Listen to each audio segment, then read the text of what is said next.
اللہ رب العزت نے قرآن مجید فرقان حمید کے اندر ارشاد فرمایا، ان الدین عند اللہ الاسلام،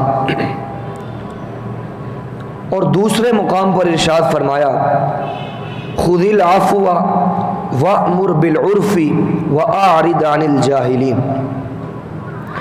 اور سرکار دو عالم صلی اللہ علیہ وآلہ وسلم کی حدیث مبارکہ ہے، صل من قطعک واعف عمن ظلمک، جو تجھ سے کٹ جائے تو اس سے جڑ جا۔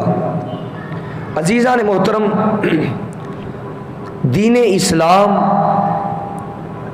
فطرت کا دین ہے۔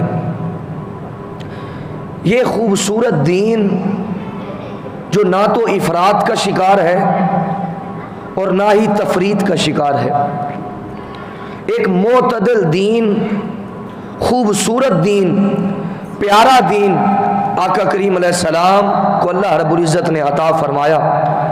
اور ہماری خوش قسمتی ہے کہ ہم آقا کریم علیہ السلام کی امت میں سے ہیں، اور ہمیں بھی دین اسلام جو ہے وہ میسر آیا۔ اب دین اسلام کے اندر سارے رشتے ناتے ایک محبت کے سلسلے کے اندر گوندے ہوئے ہیں۔ سارے رشتے ناتے،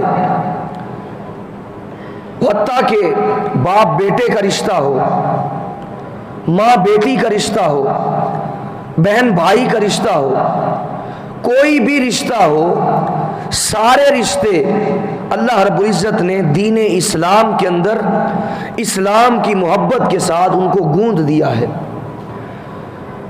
یعنی ایسا نہیں ہو سکتا کہ تم اللہ رب العزت سے تو محبت کرو، اس کی یاد کے اندر تم شب و روز اپنے گزار دو، نمازیں پڑھو، دیگر عبادات کو بجا لاؤ، مگر مخلوق خدا کے ساتھ نفرت کے ساتھ پیش آؤ،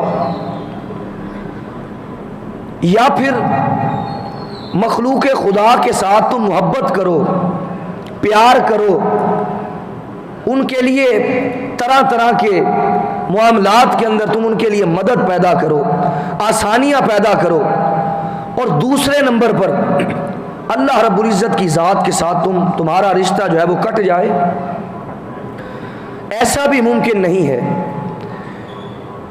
اگر اس طرح ممکن ہو جائے تو ایک انسان کا جو جسم ہے وہ فالج زدہ جسم سامنے آئے گا۔ یعنی ایک حصہ تو مکمل ہے اور دوسرا حصہ انسان کا کام ہی نہیں کر رہا۔ یعنی اللہ رب العزت سے اگر محبت کرنی ہے تو پھر مخلوق خدا کے ساتھ بھی محبت کرنی پڑے گی۔ اگر مخلوق خدا کے ساتھ پیار کرنا ہے تو پھر اللہ رب العزت سے بھی تم کو پیار کرنا پڑے گا۔ یعنی دونوں چیزیں متضاد نہیں ہیں بلکہ مترادف ہیں۔ جب ان دونوں چیزوں کو تم سامنے رکھو گے تو پھر تمہارا ایک جسم سالم جسم کی حیثیت سے قائم رہے گا۔